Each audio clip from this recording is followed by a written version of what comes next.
We are live. Good evening, everyone, and welcome to the stream. Hello, Ikaos. Hello, Itemis Derry. I hope you're all doing well. On my side, I'm a bit tired. I have to admit, it's my fourth streaming evening in a row, so I'm starting to get a bit on the road, but I will power through it tonight. Don't worry. I'm very happy to have you back here for our interview of the week in English this time. With a member of the European Parliament. Tonight we will discuss with a German MEP, Jan-Christoph Oetjen, from the Renew Europe group, so centrist in European politics. Although he's a liberal, so that the distinction centrist might be a bit misleading, but that's something we can discuss. He's 43 years old. He has been a German MEP. Since 2019. So first generation MEP. He's the vice chair of the Committee on Transport and Tourism. He's a member of the Committee on Development and a substitute member in the Committee on Civil Liberties, Justice and Home Affairs. His parliamentary work, so we discussed a bit about that earlier. He's mostly working on the aviation sector, on migration policy, but also on EU-Africa relations as part of the EU-ACP relation. Interparliamentary relation. But anyway, as usual, before we start the conversation, I'll remind the house rules for anyone new with us tonight, and for the other, well, you know the drill. So I guess we'll be with us for 1 hour. After that, you will go and enjoy the evening, and I will stay with you for about half an hour to discuss what you thought about the interview, maybe share my own interpretation of things, and provide some additional context if necessary. As usual, I have prepared my questions, and I collected some others from Reddit, Discord, and usual stuff. You can ask questions, of course, via the chat. I will keep an eye on it and pick among your suggestions. So feel free to participate and react to whatever Mr. Oetjen is saying.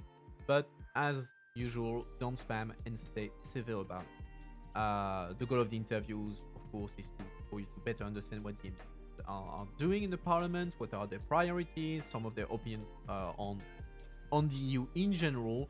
So tonight we're having a Renew MEP, we had Greens MEP, we had Socialist MEPs, from time to time we have EPP MEPs, so you can see that we have people from all around, and that's pretty much the principle, because the goal is for you to observe the variety of MEPs that they can be in parliament and to forge your own opinion. And my job is to just facilitate the discussion. So we will not go deep into policy discussions, and we will not touch on national politics unless it is relevant to EU politics.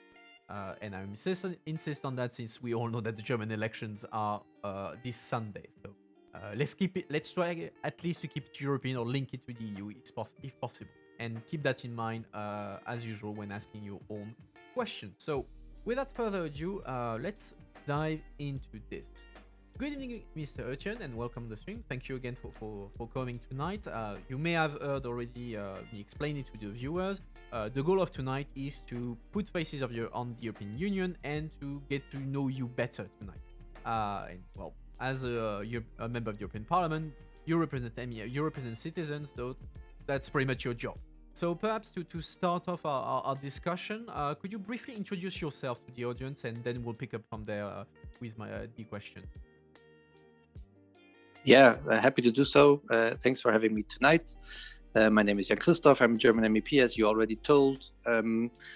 Before being elected to the European Parliament in 2019, I was a member of Parliament in Germany, not on the national level, but in the land of Lower Saxony, which is in the northern part of Germany, constituency with 8 million inhabitants. The budget of my state is about 30 billion euros. So I served there for 16 years before being elected to the European Parliament. And now I'm doing transport, the migration part, or everything linked to borders in the Civil Liberties Committee, so Schengen as well, Frontex as well. And I'm doing the DEVE Committee because I was working on migration already in Germany, and I realized that it's good not to work only on migration from a European perspective, but as well from an outside the EU perspective. So this is pretty much interesting and brings two parts together that are linked, that are two sides of the same medal. Right. So you mentioned that you were a regional Länder MP so for 16 years. So perhaps can you tell us how and why you got into politics in the first place, and then how did you make the transition from regional MP to then MEP? Well, first of all, I started with politics via the youth organization of my party. I started with in the age of 16, I think, or 17. I don't remember. My first contact with politics was that in my small hometown of 6,000 inhabitants, we have how do you call it, a public swimming pool, and we played beach volleyball, but there was no sand. So we started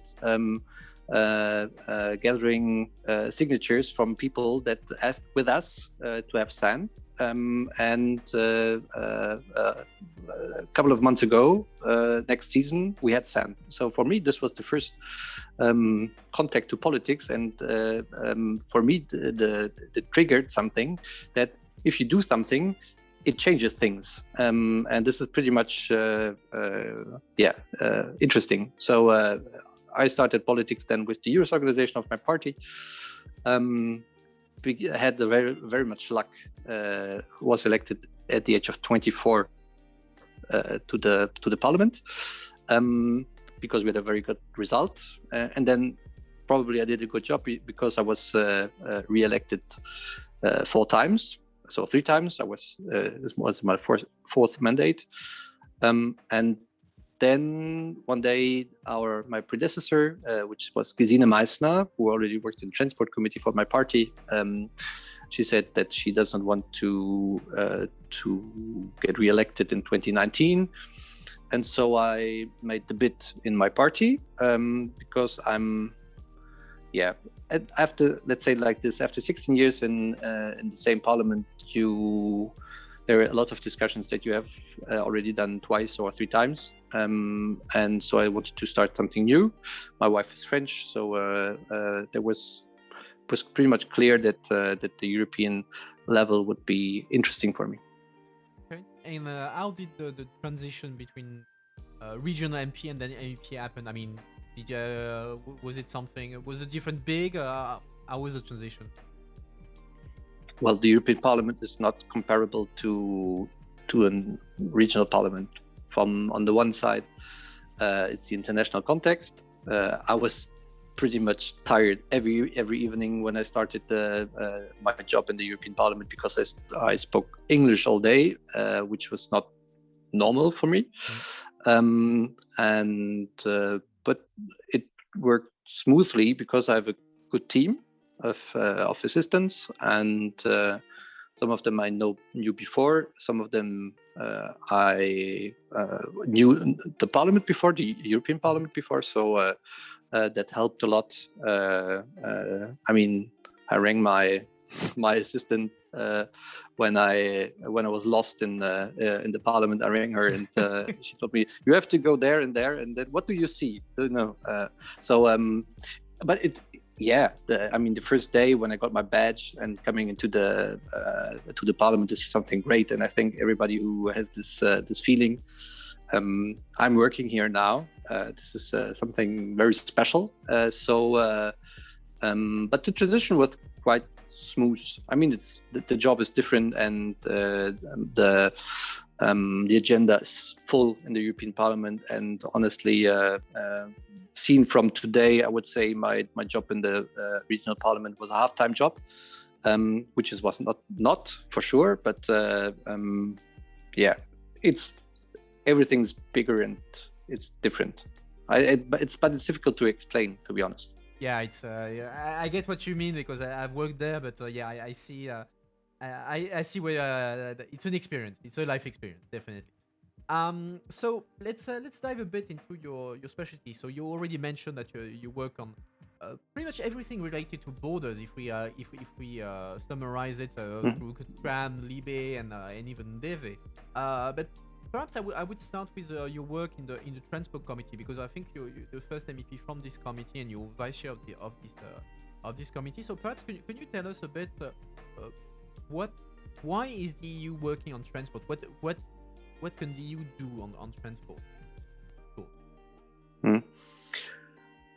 Well, it's clearly linked to the common market, and transport is the thriver of the market. If you don't have transport, the market does not work. The internal market of the European Union. So what we do is harmonizing rules and standards on freight of lorries going from one country to another, from standards concerning railway, because we have still a lot of lags between when you cross member states, countries, borders. It's sometimes you have not the same rules on the one side and on the other.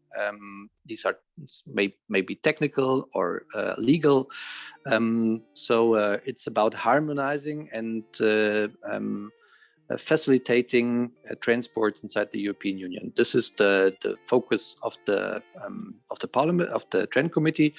We're doing tourism as well without being clearly without having a clear mandate on the fact that we should work on tourism on the European level, but we do it nevertheless. But it's interesting because it's very much technical. It's even sometimes more technical than political, to be honest. But yeah, it's for me, it's an interesting committee because you are working on something that touches on what is linked to people. I mean, people are doing transport. They are going from one country to another with their car, with their they order things in other countries. So this is something concrete, very concrete, and I like this. And since we mentioned that you were also a bit on the aviation sector, so what is it that occupies the EU these days when it comes to aviation? It's decarbonizing the mobility, the aviation sector, and the sector is very much committed on decarbonization. But I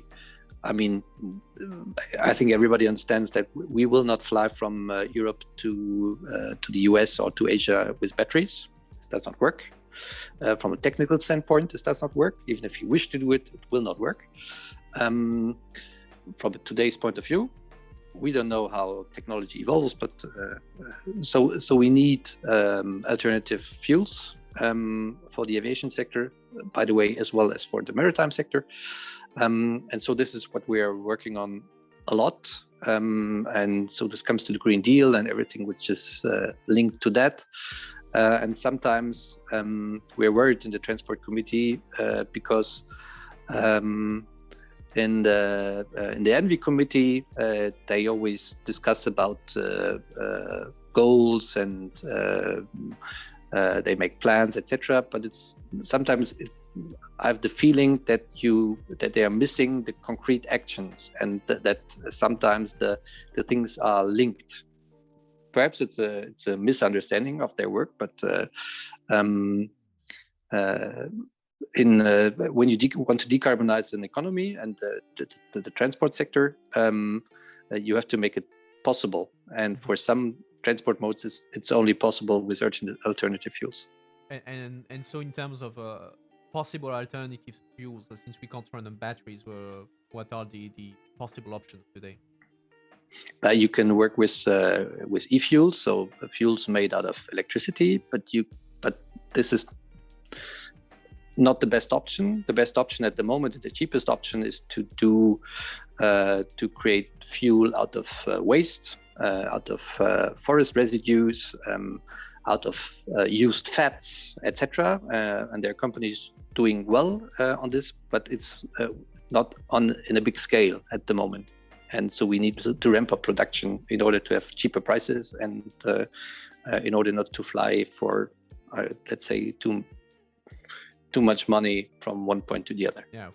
I have a question in chat. Going back to actually no, it's not going back to trucks. So just a technical question. So Little Mary is asking, what do you think about the issue of global freight costs that impact trade and are starting to impact consumers? So the cost of transporting goods that then impacts trade, and now is impacting consumer as well? Well, transport costs are not much, to be honest. That's why we're importing so much from China.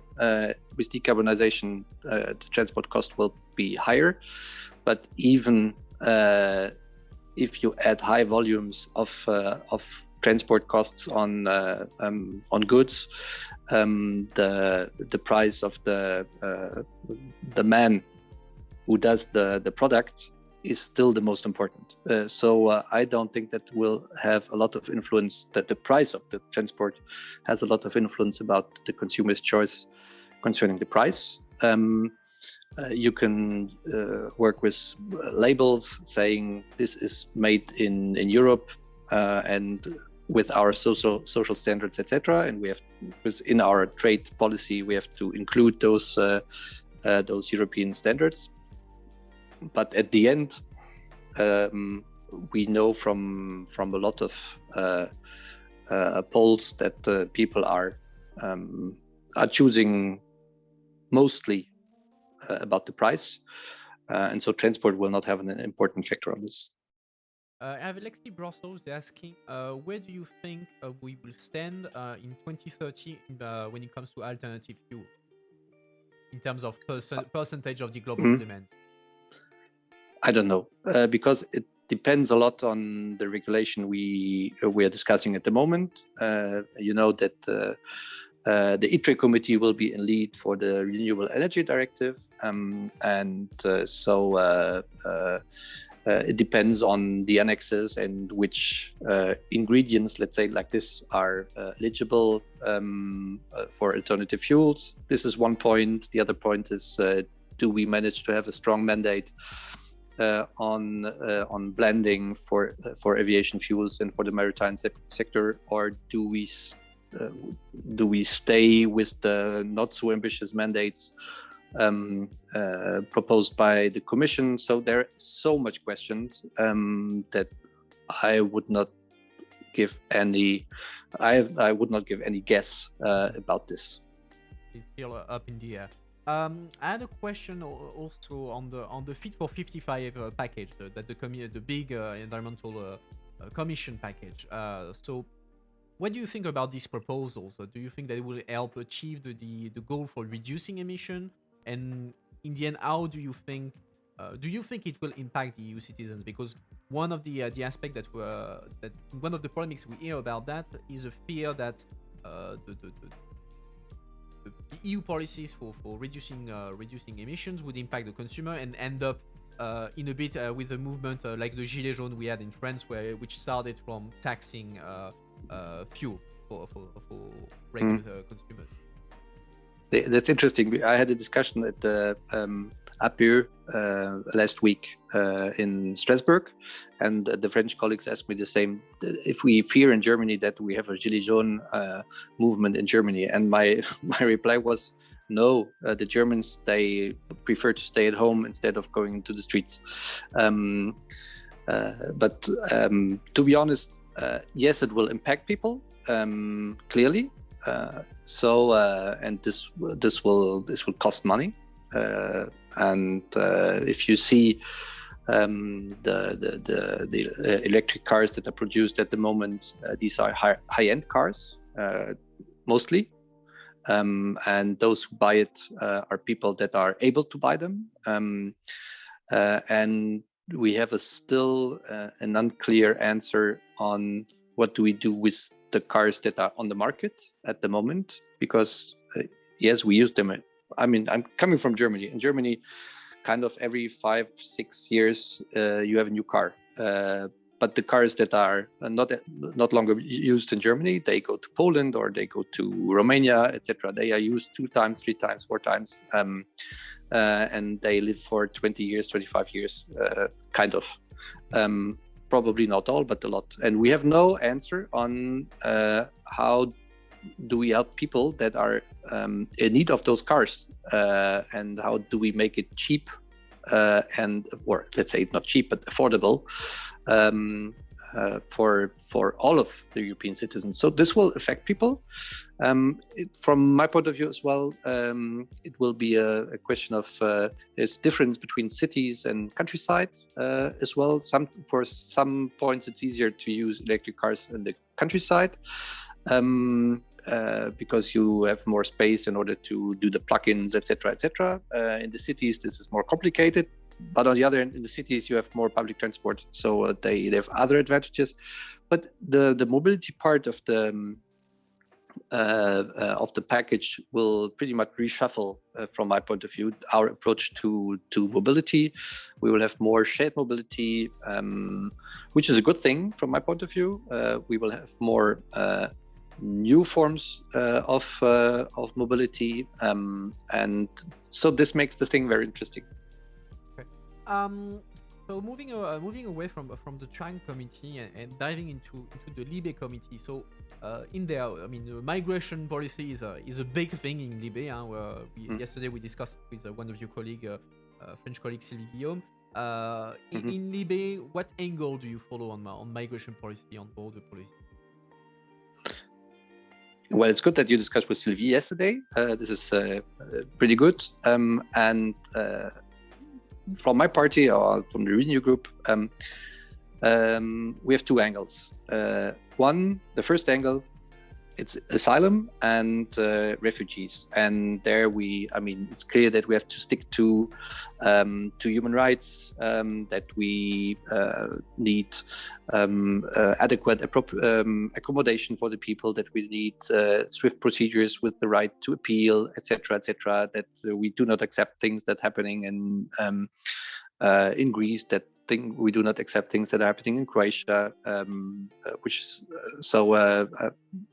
I think that on this perspective, there's a pretty much, let's say, a left majority in the Libe committee working on those issues, seeing migration as something normal, and that we have a responsibility as Europeans for people that are in need of help, that are fleeing from war, that are fleeing from persecution, etc.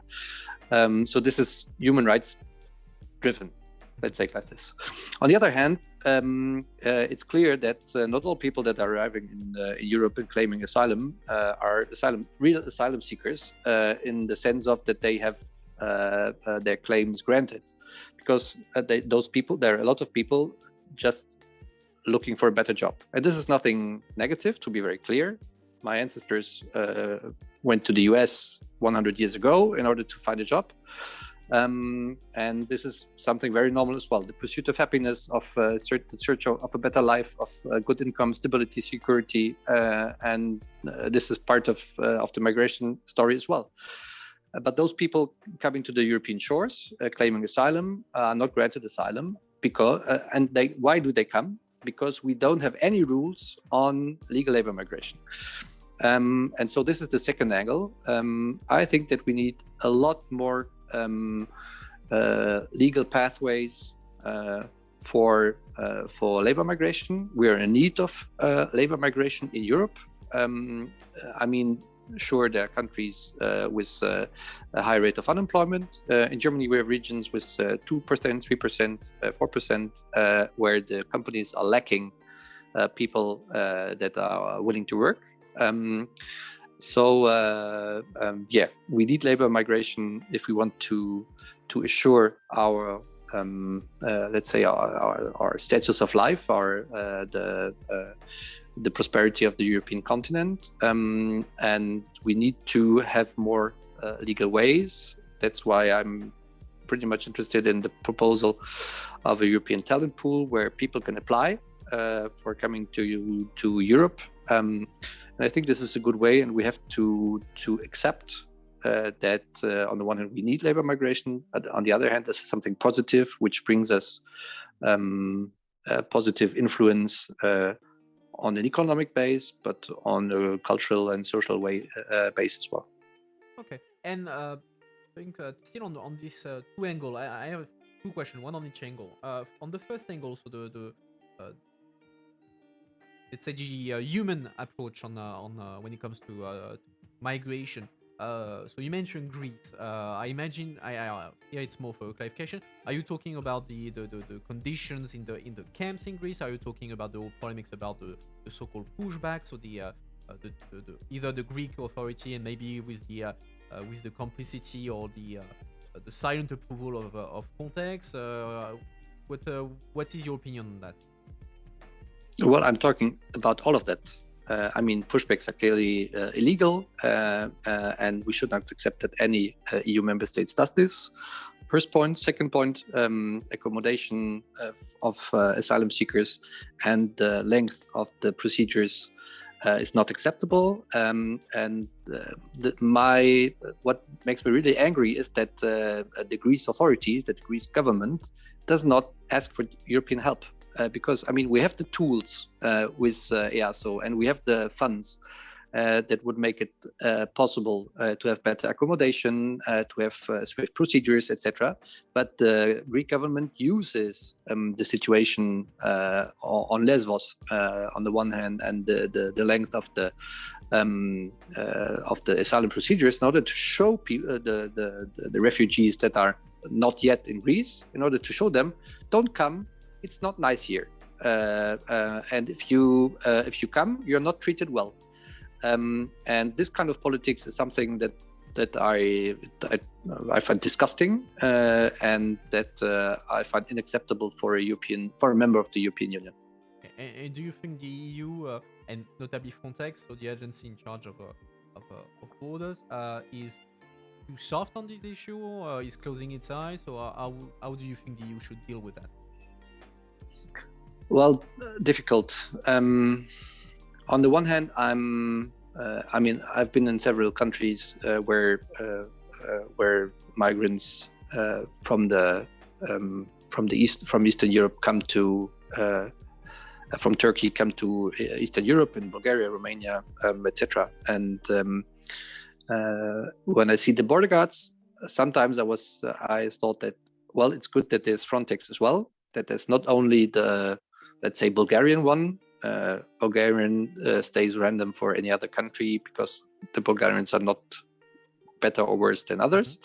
Sometimes I thought, well, it's okay. It's good that they are there because so you might have a German police officer serving for Frontex and being at the border. And by the way, there were Frontex officers bringing to light some of the pushbacks and the critical situations that happened that were done by Greek border guards. And on the other hand, I have pretty much the feeling that at the head of Frontex, there's no clear commitment, let's say like this, that there are things that are not acceptable, and that we should not, accept that that things that are happening in Greece are happening sometimes as well under the eyes of Frontex. So it's I don't know how to say, it's ambigu. Yeah, from my point of view. Yeah, I see what you mean. And on the second angle, so you mentioned the idea of having a talent pool for potential legal migrants. How does it work? Because I'm not familiar with it. Is it something that you apply online? Do you apply in the embassy, or do you show up at the European border and say, okay, I want to be a legal migrant and I want to be on that talent pool? How does it work? Well, it's not. We don't have a talent pool yet, but the idea is that from your country of origin, where you are, you give your data to this European talent pool online or something like that, or perhaps in an embassy because you have to prove your identity, probably. And then you say your qualifications, what you're willing to work and what you can do, and in which country you want to work, etc. So you apply, and then you have a point system. This exists already in Canada, for example, which you can adapt, and then you have people that have applied on the one hand, and on the other hand, you have the member states, because this is member state competence. And the member states can say, okay, in Germany we take 100,000 in 2023, and Spain says no, we don't need because we have youth unemployment. And other countries, Czech Republic may take 10,000, I don't know, and they say we are searching for those qualifications, etc., etc., and you can find people. And this is very much linked to one point: those who come to Europe, let's say from Africa, who want to work in Europe. These are not the farmers that have lost their land because we have climate change or something like that. They don't come to Europe because they don't have the money to come to Europe. Those who come to Europe are mostly middle-class people that have rather good education, coming from African countries. There are a lot of studies, for example, made by UNDP, the United Nations Development Program, about those people, and they are looking for a job, and they have the money to come to Europe, to pay to travel, and then they apply for asylum because they don't have any possibility to come to the European continent in order to look for a job. We are proposing job seeker visa as well. So saying to people, okay, you can come to Europe, you can stay for 3 months, you can look for a job. If you find one, you can stay. If you don't find, you get back. These are possibilities as well. But I think we have to be more creative. And this can be a good opportunity for African countries as well. There are models, pardon. There are models where, for example, Belgian authorities do training in Morocco and for nurses, and they have 50 places for nurses, but they are training 200, and then they pick 50 out of those 200 that may come to Belgium, and the other 150 that are nurses as well, they stay in Morocco. So Morocco has more nurses because Belgium made this teaching program. So this is a win-win situation for both countries, and I think we have to work on those issues in a way that it is win-win for both sides.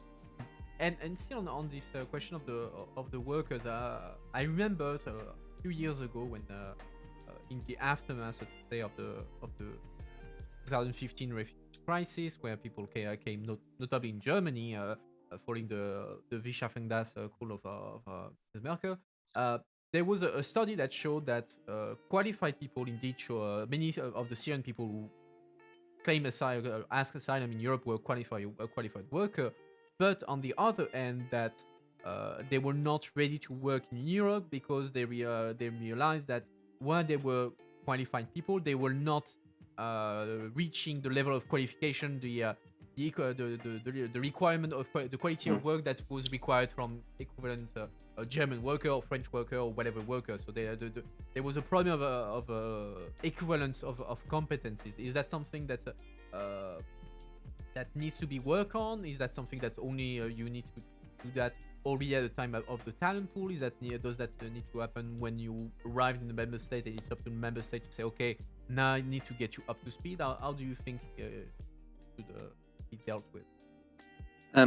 This is an issue that has to be addressed, but this is member states' competence. And the German system is, well, let's say less than flexible. It's not flexible at all. Sorry. So the requirements of proving that you have learned so much X time, X years on this job, etc. This is it's very complicated in Germany, and it might be different in other countries. Depends on the culture of the country, how much training on the job is accepted or not. But sure, a baker from Syria is not a baker in Germany, but for medicines, for example, we had the problem.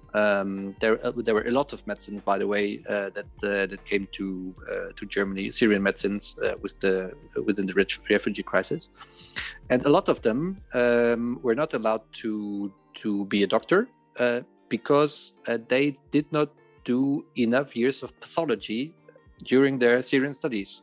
Everything was fine, but they were lacking 2 semesters of pathology. We have some so creepy things like this that have to be fixed from my point of view. But if you see at the situation today in Germany, the last figures I saw showed that more than 2 out of 3 people that came in 2015 are working at the moment. The integration into the labor market works. They're not working all full time, but they're working. If we manage to teach them to talk German, because if you want to work in Germany, you need to talk German. That it works quite fine. But there's still some in the integration policies in the different member states, which are national competence as well. There are still a lot of frames for integration, so access to language courses, access to the labor market, etc. This is very different in the different member states, but you need all this if you want to have real integration.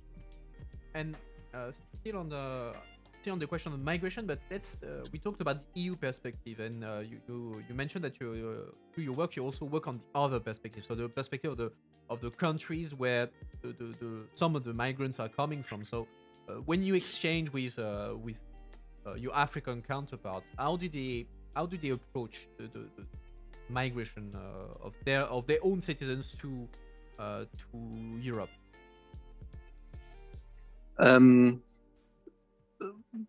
Let's say it's different in the different countries. I talked to members of parliament from Niger, for example, and you have to know that Niger hosted a lot of people that have fled from Libya, and for them they said, this is these, as long as you pay and pay the facilities, etc., we accept them. We don't want them in our country, but we are hosting them because there's a good collaboration with the UNHCR, etc. So this was interesting, but clearly you said we don't want them to stay in Niger.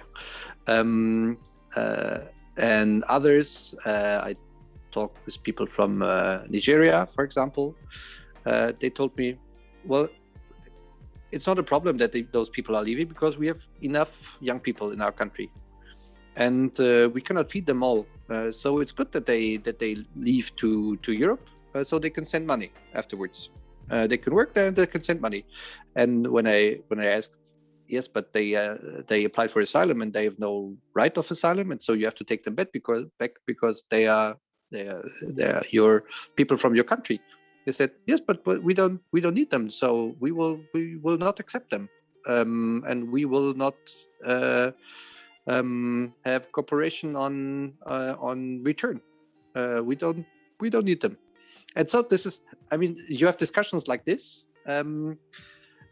if in a situation where you have worked together, you have lunch together, you drink a beer together, and you can speak freely and openly. And this is an experience from this Interparliamentary Assembly where I'm part of.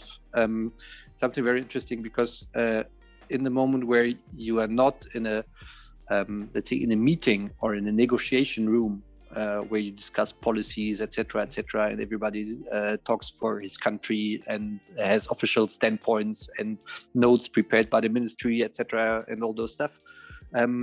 You speak freely and you understand more easily what is the problem or what hinders or what they are asking for. And so if you for the person, the member of parliament from Nigeria, I told him, yes, but if you want to have a good collaboration on economic issues, you have to be cooperative on migration issues as well. And he said, yes, I understand, but we are looking on how it works and how far we can go. So this is interesting to hear this, because in the European Parliament, I would always say you cannot link development aid to migration issues, etc., and you cannot economic exchange and is important for prosperity in Africa, and this is positive for us as well on its own, and not linked. We should not link this to migration issues, but in the reality, sometimes they have the feeling that I have the feeling that a package of different policy areas would fit more. Let's say like this. Okay. So moving away a bit from policy, I had a bunch of questions that are more related to the EU in general and the job of MEP. So I had someone who was asking if you had ever been into the trilogue negotiation, the legislative negotiation between Parliament, Council, and the Commission, and if so, what was your opinion on this trilogue? I had trilogue today. Oh, so yeah. Well, honestly, it depends on the people a lot. I was rapporteur for one file where we did trilogues, and it was under the Finnish presidency, and it was very cooperative, and we managed to find a deal within a couple of meetings, and everybody was calm. Today I heard people shouting to each other because the council and parliament are so far away from each other and nobody wants to move. It depends a lot on the people that are acting. This is an interesting point as well, because my feeling in the European Parliament is that as an MEP on your own, you can move a lot of things by the way you're acting or not acting, by the way, so this makes the members of Parliament more powerful than they are on the national level, for example. Okay. And out of curiosity, what was the file people were shouting at each other on? It was the PRB. It's the performance review body. It's about seeing how the air traffic management in different member states work, and if we should have a European overview on this, and if we should have a say on how the national authorities are acting or not. Very complicated, but at the end it's about money, as always. Okay. When it's complicated, because the air traffic management is national, and the air traffic management gets money from the airlines flying through their territory, and so if you have it on a European level, that means that the countries can no longer control how they are dealing with those issues, and so they are not controlling anymore, or less, let's say like this, how much money they will earn. Okay. Another question I had that is, let's say, a classic is what is your stance on the relationship between MEPs and lobbying, the level of transparency? What would be for you the right way to deal with that? Well, I mean, I meet lobbyists very often. In transport, you have a lot of lobbyists, and you have different ones. You have lobbyists from companies. You have lobbyists from organizations, from the industry. You have a lot of lobbyists as well from society, from NGOs out of the let's say ecology issue about we're dealing a lot with passenger rights, so you have consumer organizations as well. And for me, which is important, is to hear all the sides, and then you make up your mind, and you should always have a critical distance and understand why people are telling you what they are telling.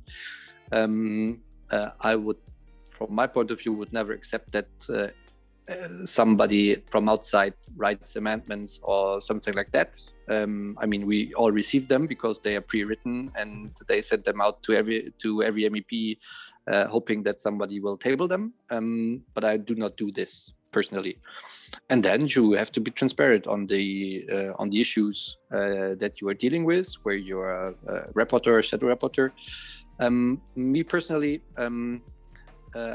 I would not go further, to be honest, because it's a question of free mandate as well to meet with whom you want to meet, to talk to whom you want to talk. And if this is not directly related to your files where you are rapporteur or shadow rapporteur, I would not publish everything, because I mean, at the end, every meeting with somebody, and if it's the we're campaigning at the moment, for example, and every discussion with a citizen asking me about what do you think about antibiotica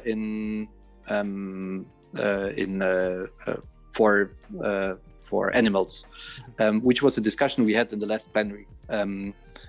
Shall I publish every discussion with people? I don't think so. So for me personally, we have clear rules, and I follow those rules. But the freedom of the mandate is something that is very important. Perhaps this is a German point of view coming out of our history, and the German perception of the work of a member of parliament. I know that in other countries, I married with a French. In France, the work of a member of parliament is quite different than in Germany.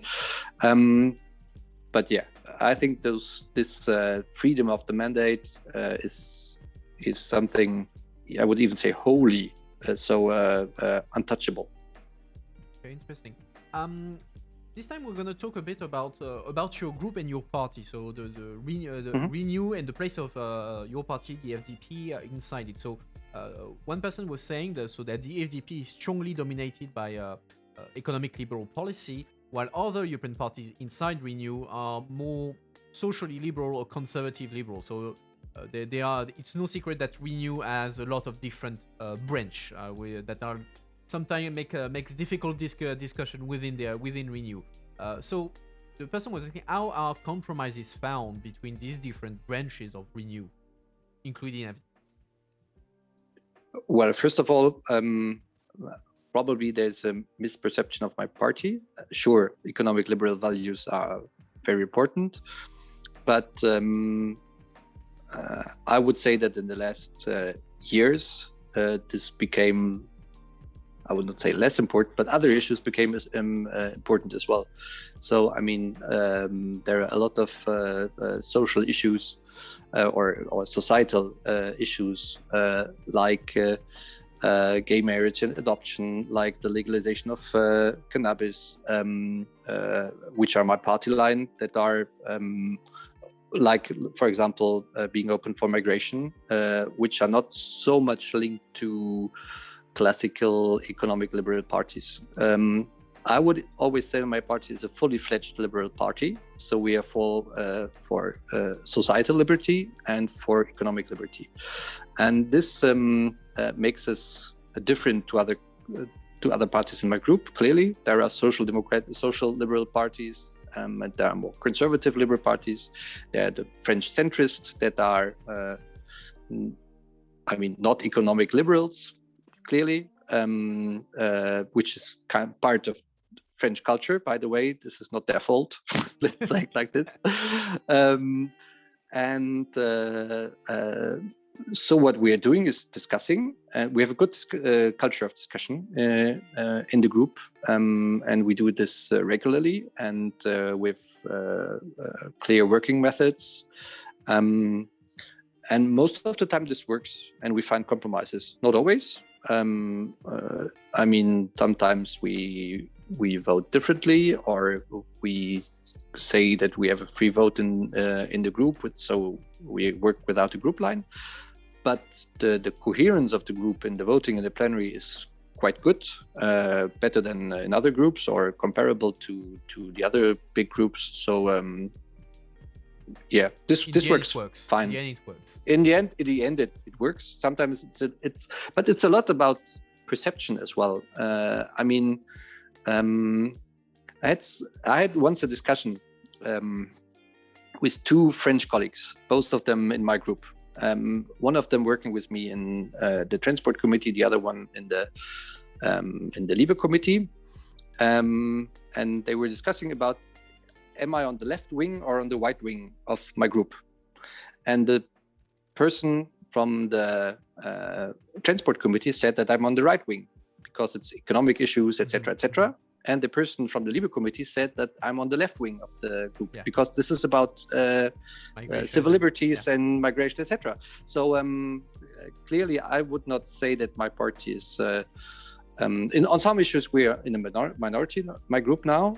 This is especially on the role of the European Union and on economic issues and on monetary issues. But yeah, this is life. Yeah, and like you said, in the end, it works. I had another question from someone from Germany who was asking whether there are any particular achievement by FDP MEP or FDP MEP participated and in Brussels that you are particularly proud of. Oh, that's a good question.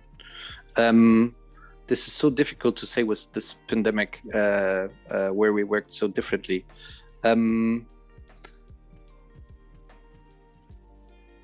Well, I'm proud of the fact that on my first trilogue, the first file where I was rapporteur, I managed to find a compromise which had a large support in the plenary concerning migration statistics, which was stuck before. So I'm proud of that, and I'm proud that my group adopted a paper that I proposed on migration, where a Dutch colleague, Malik Asmani, was the co-author, that it had been adopted anonymously, which is in a liberal group not so often, usual. Let's say like this, especially in a sensitive issue like migration. But at the end, the big things are still not decided at the parliament. I mean, I'm talking about Fit for 55, and I'm talking about the migration package.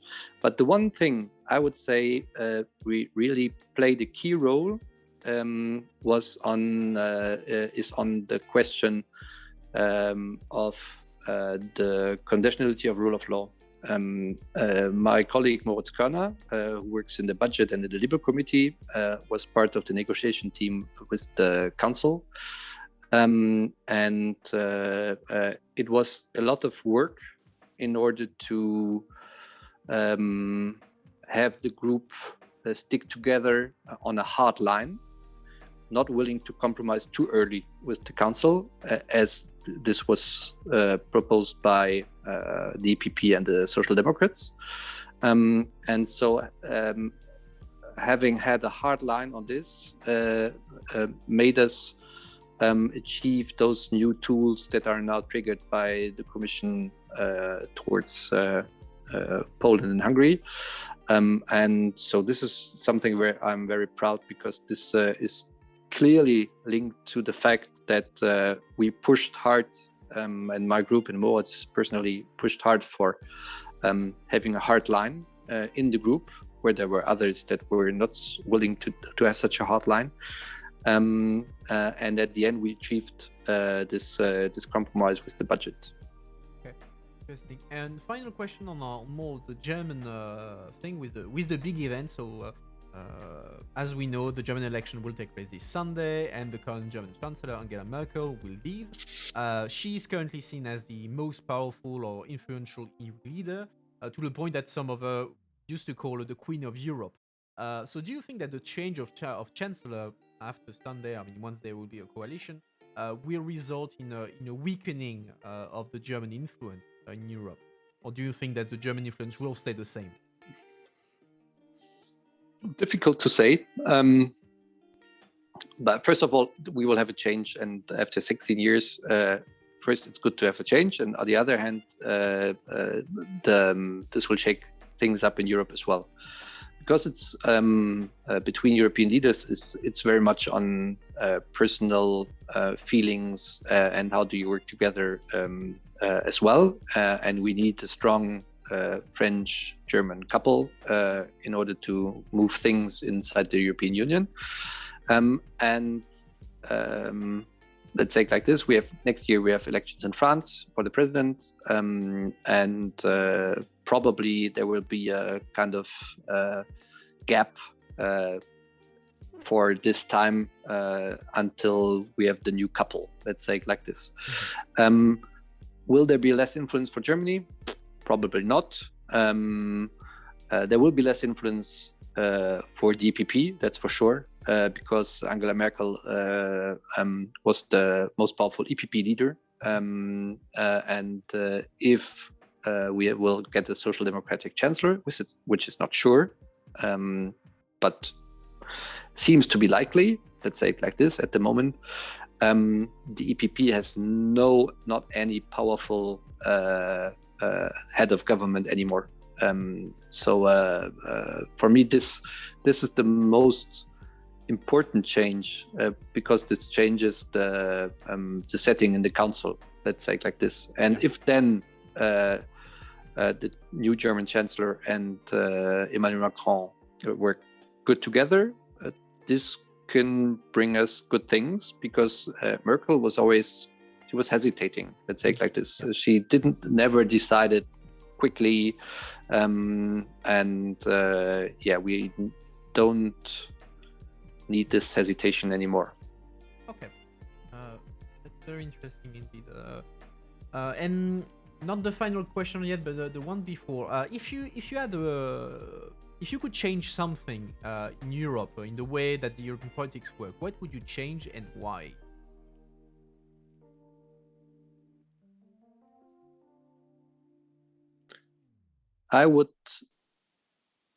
I tend to say that we need a stronger parliament, but my answer is that I would take power from the council. The council is the problem in the European Union, because they are the frame, the block, and they make that things are moving slowly in the European Union. And so I don't know how, but I would take power from the council. This is a question of unanimity on the foreign affairs. This is one point. On migration, by the way, as well, they agreed to have only unanimous decisions, even if this is not foreseen in the treaties. So I would work on this. I think it's the question of balance of power between the institutions, and the European Parliament does not use its power, and we are a weak parliament, but it's because we do not use the power that we could have. Let's say it like this. Okay, very clear. And to finish with the now classic question on the channel, what is your position when it comes to a federal European Union? Are you in favor? Are you against? Are you uncertain? I'm in favor. I think that we will need one day the United States of Europe. I don't know how much time this would take, but from my point of view, this is an aim and a goal, and we should work into this direction. This needs deepening the union in more policy areas. This means more harmonization on different policy areas, and clearly one day the United States of Europe with an European army and harmonized European rules. I would say even on taxes and social issues, perhaps one day, but this will take a lot of time until we convince the member states to do so. All right. Well, thank you very much. I'm looking at the time. We're right on the dot. It's been an hour. So before I start the debrief, I will let you conclude. I will give you a final word to say to the audience before you go enjoy the rest of your evening. Well, I would say thank you for the discussion. And I would add that an MEP can be a very strong person if he has the right team, because as an MEP alone, you do anything. So you need a good team, good assistants, and a good cohesion in your group and your delegation. And if all this is there, you can move a lot of things. And the wonderful thing in politics is that we are able to move things. We show this regularly, unfortunately not on all issues, but we do. So thank you and have a nice evening. Thank you very much. Chat, make sure to thank Mr. Oetjen. You can follow him on his Twitter account. You can see the link below his video feed. And on this note, well, good evening, Mr. Oetjen. I hope you enjoyed it. And chat, stay with me. We will do the debrief in a second. See you. Bye-bye. Bye-bye. All right, chat. Let me take my notes and we will dive into it. So good interview. I enjoyed it. Let me close Zoom. All right. Okay. So now we should be among us, and I don't want to see any memes in chat talking to you, Icarus, or Chris, if you are out there.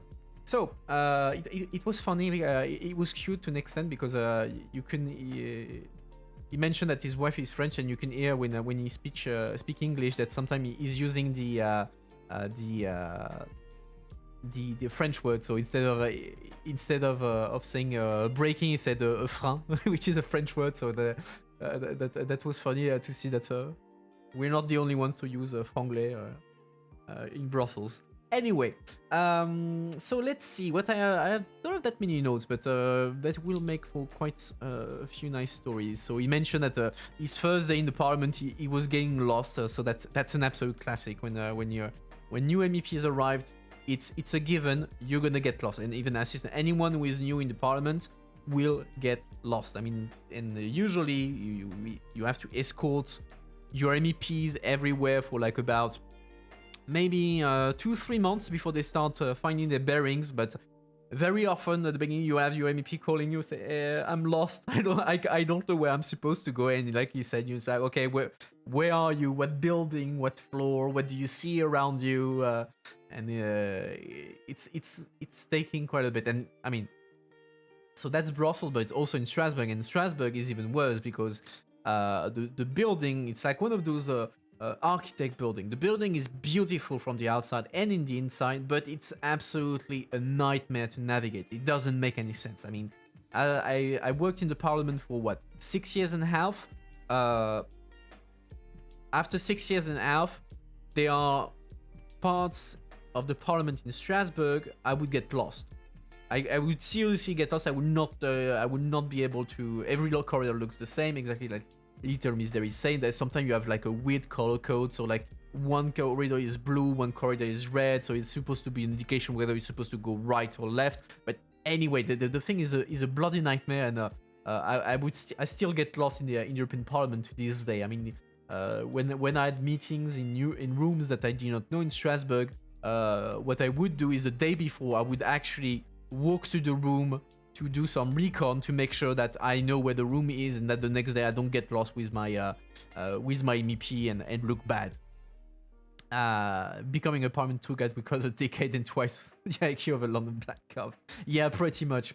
I mean, especially when you go in the older parts of the parliament, because the parliament in Strasbourg, it's in fact a collection of buildings that were built at different times. So actually, the more you move into the parliament, you're actually moving back in time. So you have the main building, the Louis Weiss building, which is the newest building that was built like beginning of 2000, which is very modern, very new, very beautiful. And then you have to go, if you cross the canal, you then go into the Winston Churchill building, which is a building that was built into the maybe the 60s and or the 70s. So you see already in a different kind of aesthetic, and it's quite complicated. I mean, I got lost in the building countless times. And then if you really go at the end of the parliament in Strasbourg, which is mostly administrative offices and some meeting rooms, then you go into the old building of the Council of Europe, which dates back from the 50s, because at the beginning of the European Parliament, the Parliament didn't have its own building, so it was sharing it with the Council of Europe. So you go when you go very deep in the Parliament, you actually go back to the building of the Council of Europe, which dates back from the 50s.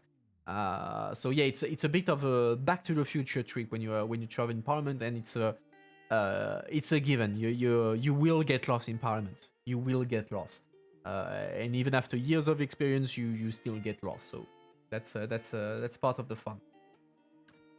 He alluded to something that was interesting. So he said when he was talking about the fact that he works in the transport committee, and that sometimes he doesn't agree with the views of his colleagues who are in the environment committee. And that's interesting because he touched upon the idea of relationships between parliamentary committees. Because as you know, each committee has its own specialties. We have one committee on transport, one committee on environment, one committee on industry, on culture, etc., etc. And everyone has its specialty, but sometimes one topic will touch upon several committees. So let's take, you make a regulation on lorries, on trucks.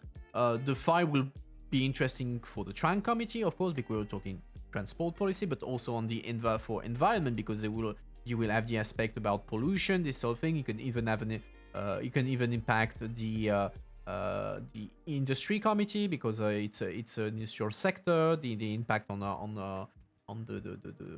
the supply chains, that sort of thing. And because of the different focus, you have clashes between the committees, because obviously the environment committee has a much more environmental friendly, much more green view on topics than the industry committee, which by definition is there to defend and represent the infrastructure, the industry. So that creates very big fights sometimes between different committees and different MEPs from different committees, because they don't have the same focus, they don't have the same priority on the same file. And that's why you have big fights when in the parliament, when at the beginning, when a file arrives, to decide who is competent, who will have the lead in parliament, because a file will not go the same direction if the leading committee is the environment committee, or if it's the transport committee, or if it's the industry committee. Little Miss Derry, so clarify your point about freight cost. There's a global crisis in the freight market with lack of containers. Okay, with impact of freight cost and delays of shipments. Yeah. So many materials start missing European markets. Consumers are starting to feel the impact. So you didn't answer the question. Yeah, okay. I wasn't sure as well about the point, but yeah, okay. It's clear now. Actually, it makes me think back about something that actually doesn't have anything to do with the EU actually, but still it was interesting. It's about, like, a few years ago there was a hacking of one of the main sea container like company that deals with super tankers, like that transport like huge amount of containers from one side of the globe to the other, and they got hacked, and basically the entire informatic infrastructure was completely deleted, and they had to rebuild it from scratch. And of course, for like weeks and months, it completely disrupted the flow of goods by the sea, because the people were simply not able to track where the container were. Which, and I don't think I could find the article. I think it was an article from Wired. I'll make a quick look, because the article was very interesting, because it was from the perspective of the people who had to build back the freight infrastructure. Hacking freight container. Let's see. The untold story of Not Petya. I think it's this one. Yes. I accept. Okay, perfect. I found it, and I will post it in chat. If you have the chance, it's right.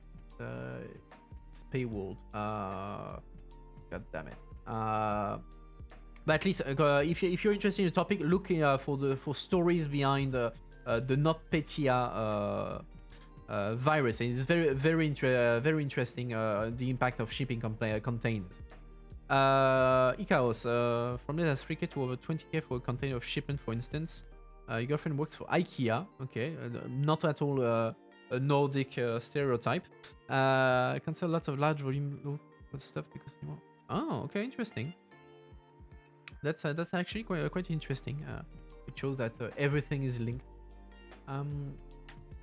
What else do I have on my nice little list? I have he discussed it a bit. So what we call the pushback. So the pushback is the practice of of anyone, but in this case it is the Greeks border patrol, or the sea patrol more precisely, where basically they prevent migrants from crossing the border, or even once they cross the border, they basically push them back on the other side of the border so that they don't have to take responsibility for them. So, for instance, like if a boat tries to cross between the Turkey and Greece in a Greek island, they will basically with the Coast Guard boat, they will make waves in front of the boat to force it to steer away and go back to the Turkish water.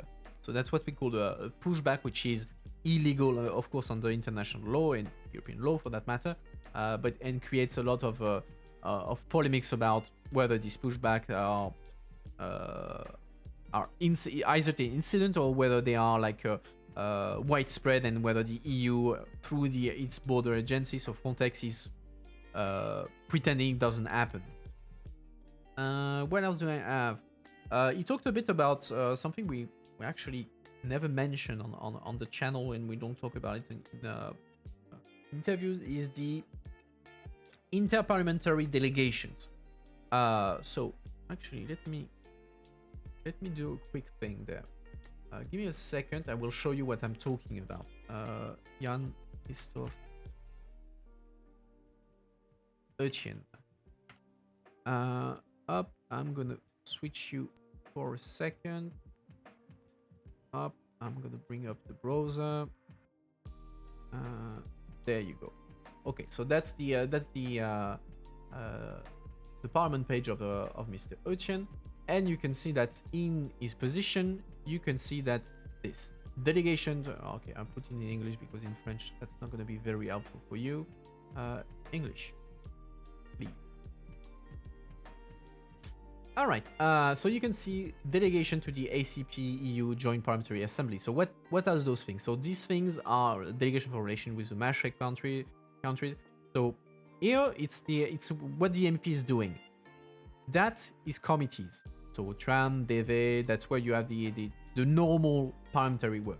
And these are interparliamentary delegations. So it's basically the handling the relationship between the European Parliament and the parliament from countries from outside Europe. So in this case, so the Maastricht countries, so Morocco, Tunisia, etc. ACP, it's for Asia, Caribbean, Pacific, I think. So the islands, and that's where Africa, Caribbean, Pacific countries, and so it's a way to create links between the European Parliament and other countries, and to talk things over. So you will have MEPs who will go in these countries to meet MPs from these countries, and vice versa. And it's basically a tool of parliamentary diplomacy. I don't talk about it because it's not like core to what the MEPs are doing. There is no like a report, there is no legislation that comes out of it. It's purely like a diplomatic kind of thing. And the MEPs they have to be part of these things. It's mandatory, not mandatory, but MEPs will always be part of delegations, but that doesn't mean they work in it. They are active in it. There are many MEPs who are simply not active in these things because they're not interested. They don't have time with what they have to do, etc., etc. But a number of MEPs do get involved in these things. And in this case, it makes sense. Yeah, he built it so that it makes sense with his work on migration, on borders, etc., etc. Chat. What do we have here? You have a friend who is moving to South America. It's cheaper for them to sell all the furniture and rebuy it over there than to move everything in the container. Ugh. Yeah, I can imagine that. Yeah, I can imagine that. But yeah, so just to show you what is what was the this interparliamentary delegation. So you see the Digun was saying blah blah blah Cotonou.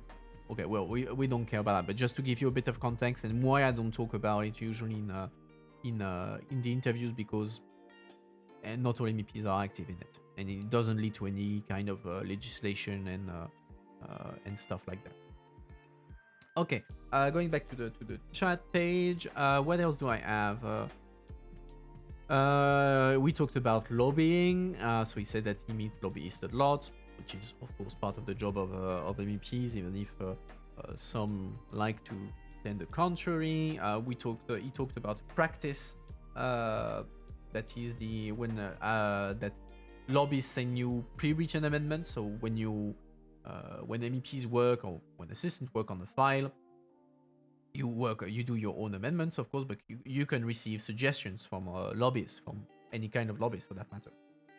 And basically, it's like them telling you what they would like to see in the text, so to defend what they want to defend, and then the MEPs are free to take on board what the lobby is suggesting or not.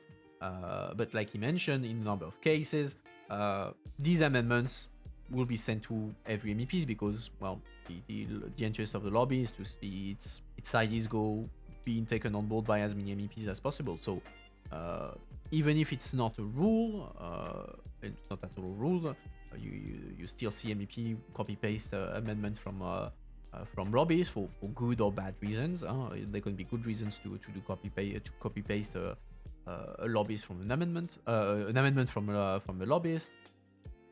It's still it can still give you political problems. So what many MEPs will do is they will use what they receive as inspiration. So when they will be drafting their own MEPs, they will look at the suggestion. They will say, okay, I like what the lobbyist sent me, but I can't copy paste it, so I will rephrase it, or I will combine it with another amendment I receive, etc., etc. Good reason could be that the right wording is used by the lobbyist. Exactly, it can be like a very technical. Good reasons to copy paste amendment from lobbyists is that when you have for instance, a very technical file and where you need very precise wording for it to work, either legally or technically, then you need to copy paste the thing because it has a very precise meaning. Other good reasons to do that is because it's a very simple amendment. Like if you want to delete a paragraph, a deletion is a deletion. So by definition, you're copying the amendments of the lobbyist, even if you didn't want it to, because a deletion is a deletion. Another good reason that you may have is to send a political signal, because you want to show people that you support this sector, that you support what they're pushing for. So it's a way of sending a message to the outside and to everyone, say I'm on their side, I'm defending them. So that can be another reason. Bad reasons for copy pasting is to basically because you're lazy, or you don't want to make your life complicated by rewriting everything. So you just copy paste some things. Other bad reasons can be because you want to boost your statistics, because of course, like MEPs are what MEPs do is evaluated. So how many speeches they do, how many amendments did they do, how many times they were shadowed, etc., etc. So sometimes to boost their statistic, you will copy paste amendments, or you will do what I call bullshit amendment, which is amendments that don't give much, but they are just there to make statistics. Sometimes you can take amendments on board to as a favor, and to build good relationships. Like for instance, you have a file on which you're not necessarily working a lot, but you have like the permanent representation of your country who will call you and say, oh, okay, I need a favor. It's a on this file we have these things that is important that we would like to push, for instance, as friends. So could you do us a favor and table this amendment that we suggest, and then to give the French government and the French permanent representation of a favor. You say, okay, I'm going to take it on board, and you build favor so that next time you could say, okay, I helped you out there, you have to help me out on this. So it's I thought that the amendments write the amendments, so the amendments are lazy. Or sometimes assistants can be lazy. I've been lazy. I'm not ashamed to say it. Sometimes on files I'm not very interested into, and I need. I mean, then you enter into the whole strategic aspect of amending files, because sometimes you want to amend a text not because you have a very strong feeling about it, or because you have the text you don't like it and it needs to be changed, but you amend it to be part of the conversation. Because if you amend if you make amendments, that means that your amendments have to be taken into account by the rapporteur, the shadow rapporteur in the compromise, etc., and gives you a voice. It allows you to go then see your shadow, to see the rapporteur, to say, I table amendment, I'm interested in that, and you have to listen to me. Because otherwise, if you haven't tabled anything and you come to complain to the rapporteur or the shadow rapporteur, to another MEP, who say, well, if it was that important for you, you should have amended it. And so you have less influence. So sometimes there are plenty of different reasons, political, strategic, why you do amendments, why you don't do amendments, and how you amend.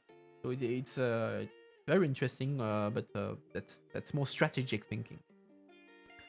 What else do I have? Oh yeah, in Ikaos mentioned the notion of the freedom of mandate. So it's indeed it's something that is very important, and it's one of the reasons why there is a lot of resistance when it comes to transparency and lobbying, because you have a number of MPs, and that's what he said, that if they consider and legally okay. One of the first right of MEPs, of any member of parliament, is the freedom of mandate. It's actually one of the first article of what we call the status of MEPs, is their right, which define their rights, their obligations, etc. They have the freedom to condemn their mandate. It means that you cannot force, you cannot influence, you cannot force an MEP to act in one way or another in the exercise of their mandate. And one of the application of this principle of the freedom of mandate is that they are free to meet whoever they want. If an MEP wants to meet someone, he can meet that person, he can meet that lobby, and no one can forbid him from doing so. So that's why in Parliament you can't. It's very difficult, and you legally can't say, we want to forbid MEPs from meeting anyone who is not on the transparency register or someone that is blacklisted, because it would go against the freedom of the mandate of the MEPs. Because if an MEP wants to meet someone who is not on the transparency register, who is blacklisted for whatever reason, because they think it's useful for their mandate, it's their right. And the whole debate about the freedom, the limits, what's the transparency register versus not on it? Okay, so the transparency register is a voluntary tool that was created by the Commission, that the Parliament and the Secretariat of the Council later joined. It's a tool, public tool. I will actually go back to my little thing. Transparency. What's that horrible French accent? Transparency register. Okay, up. I will bring you back this. Okay, so this is the up again. Let's switch back English. There. This is a transparency register. So here, lobbyist organization can register to say. So let's say here you can see that Air France KLM, an airline, registered on today on this. So let's click on it. It's public. You can go check it out if you want. Okay, access it. So here it brings you to a page where basically the lobbyists will register and give information on them. They will say their name, what are they. So in this case, their company, their website, their category, their address, and more importantly, they will tell you who the. Okay, so I'm not sure that, but well, it's public, so whatever. It tells you who are the people responsible, what are their objectives, what are the size of the company. Is it a local? Is it a global company? Is it a European company? They will tell you. It will say what are the policies that they are involved in. It will give you the number of lobbyists that they have, whether they are full-time, whether they are part-time. It will give you their budget. So you can see that, like, for a year, the Air France KLM registered that they are between 2,100 euros and 3,000 euro, 300,000 euro budget. So it gives a lot of information on the lobby. The consequence of that, so it's voluntary. A lobby can choose to be on this or not, and in practice, many are on this. Let's see statistics. Today, as of this day, there are more than almost 13,000 organizations that are registered in that. And I agree to Ms. Derry, that's a small lobbying budget for an airline company. I'm even surprised that they were not registered in the in air before. But anyway, when you register on that, you can see that all three institutions are part of it. It has an impact. In the sense that, for instance, in the commission, there is a rule that says that a commissioner is forbidden to meet anyone who is not registered in the transparency register. So in this case, let's say Air France wants to meet the commissioner for transport. I don't know his name.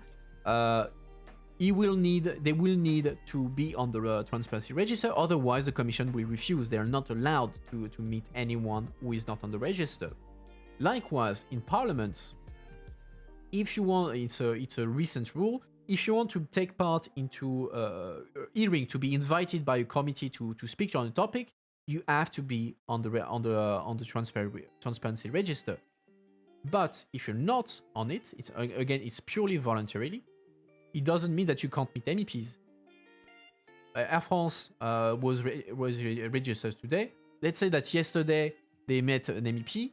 The MEP was perfectly allowed to meet them. If he wanted to let them enter the parliament, they could, etc., etc. It also gives it also allows the people who are there. It allows them to receive a badge, a specific badge that will allow them to more or less enter freely in the parliament, in the commission, etc., etc. And it gives them an official number, a transparency register number, which should be somewhere. Okay, see. That's the transparency register. So that's a unique number for Air France. And when they are answering consultations from the commission, when they are doing anything related to the EU, they give their transparency number. That's the way to track them. And that's something that they're supposed to update every year. And there are debates on whether it's actually done, whether the control, etc., etc. But that's the transparency register. And a number of people would want to make it mandatory for everyone every lobbyist to be on this register, and mandatory and forbid MEPs to meet anyone who is not on the transparency register. And that's where the freedom of the mandate kicks in, because forbidding MEPs to meet people, that would go against the freedom of the mandate. And you can have good reasons not to be on the transparency register, because here, so let's go back home. It makes sense mostly for organizations that are active at EU level, but you can have an organization, let's say in Denmark, that is not active in Brussels, that never goes to Brussels, but exceptionally, so maybe one time, they will have to go to Brussels to meet an MEP, because let's say, I don't know, in Denmark there's a forestry. So let's say there's a company that exploits forest. They're based in Denmark, and there is a new legislation on forestry that comes at EU level. So they might want to go see a Danish MEP to explain, okay, for the Danish forestry industry, that's what is at stake. So yeah, exactly. In case Ikaros wants to meet an MEP to represent whatever his game company, it would not be mandatory for him to be on the register. It would not be mandatory for his company to be on the register because it's not part of their normal activity, and so they would show up there, and they would make do. They would still be able to meet the MEP, etc. But you can have good reasons not to be on the transparency register. You also have like it can be a bit shady. You have the question of lawyers. Lawyers, because of the lawyer-client privilege, you cannot force a lawyer to say who his client is, and more and more you see lawyer firms that also do lobbying, and so a lawyer would be also a lobbyist, but the client would be protected by the lawyer-client privilege, so they could not be forced to register on the transparency register and to say who their clients are. Anyway, on the other side, what's the process of MEP meetings with the lobbyists? Do they have a list of who they are, their option? No, it's okay. The process for MEP meetings is actually extremely simple. It's you receive an email, the MEP says yes or no. If it's yes, and you say okay, we meet on this time, this hour at this place, you can come to my office. We can meet in the Mickey Mouse Coffee on the 3rd floor. We can meet outside the parliament. So that's very much informal. It's the office, the MP, they do whatever they want. If the meetings takes place in the parliament and the lobbyist is registered, so let's say Air France wants to meet the MEP, they will have a badge, they will be able to enter the parliament, and they will join you directly at the Mickey Mouse bar or at the MEP's office. If it's Ikaros. If Ikaros is going to do the lobbying, he's not registered on the transparency register. So what he will do is we'll ask the MEP, can you give me an accreditation? And then the MEP will file a form to the accreditation center of the parliament to say this person is with me. Give them an accreditation for the day, and so the person will show up at the accreditation center at the entrance of the parliament. They will say, I'm registered under the name of Ikaros. I'm meeting MEP assistant. The security staff will look up the informatics system. They will see him and they will give him a badge, a small badge that will work for the day and that will allow him to enter the parliament to meet me and talk about whatever we need to talk about. So yeah, the give me an accreditation equals please let me in the parliament. And sometimes you have to do favors. Oh yes, when you know lobbyists, sometimes say, oh yeah, my national member of my client is just showed up. He forgot to file the accreditation form. Can you do me a favor and accreditate the person? Blah blah blah. So that's something that happens. But yeah, on the side of the MP, that's how it works.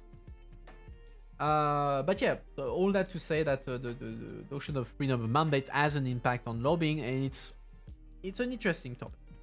I see time is passing, so I will quickly go through the different topics. Interesting thing that he said that is true. So when we talked about the impact of the German election, so he said that Germany would likely not lose influence there, which is true and untrue at the same time. It's true because of course Germany remains Germany, so it's the biggest member state, so of course it's going to be still powerful, but at the same time, at council level, like also mentioned, a lot depends on personal relationships. So if you have a chancellor that is not very appreciated, not seen as powerful, is seen as weak, that means he will have less influence with his peers in council. And one thing that is interesting as well is he said that the biggest consequence of Merkel leaving, stopping to be a chancellor, and likely a socialist chancellor coming to power in Germany, would be about the EPP influence, because if you have a chancellor that is not from the EPP, so CDU-CSU in Germany.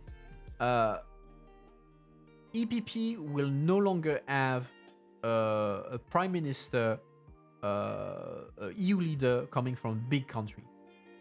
All the EPP, the remaining EPP leaders are from small countries. They are Slovenian, they are Bulgarian, etc., etc. You don't have the big countries: Germany, France, Sweden, no, Italy, Spain, etc. They are not EPP, and so if they don't have they don't have any longer prime minister from big countries, that means they lose influence in council. And the other thing is that with Angela Merkel losing the CDU-CSU losing the chancellorship, that also means they no longer have the majority in council. I think they will fall back to 7 head of states, and that would place them even with Renew and the Socialists. So that means they will not have a majority. They will not be the leading group in council, which of course has an influence in council and in the work. So that's actually the German election could have an impact at European level, because it would change the balance of power between the different political groups and the game of influence in the council. And so by way of consequence, what is possible or not at EU level. So yeah, lots of interesting stuff. And yeah, I'm gonna cut it there, because otherwise we could stay here for another half an hour. But yeah, I hope you enjoyed going back there. Go back to the introduction. I hope you enjoyed the interview. Allowed us to discuss a lot of interesting things that we had not discussed before. So I hope you enjoyed that. For the program for the rest of the week will be on Sunday for the news review at 6 in French and at 8 in English. Next week we will have other interviews. I forgot who it's gonna be. So as always, follow me on Discord, on Twitter, on all the good things to have the latest news. Follow me here on Twitch, or subscribe if you feel very generous. And I will see you either on Sunday or sometime next week. Bye everyone.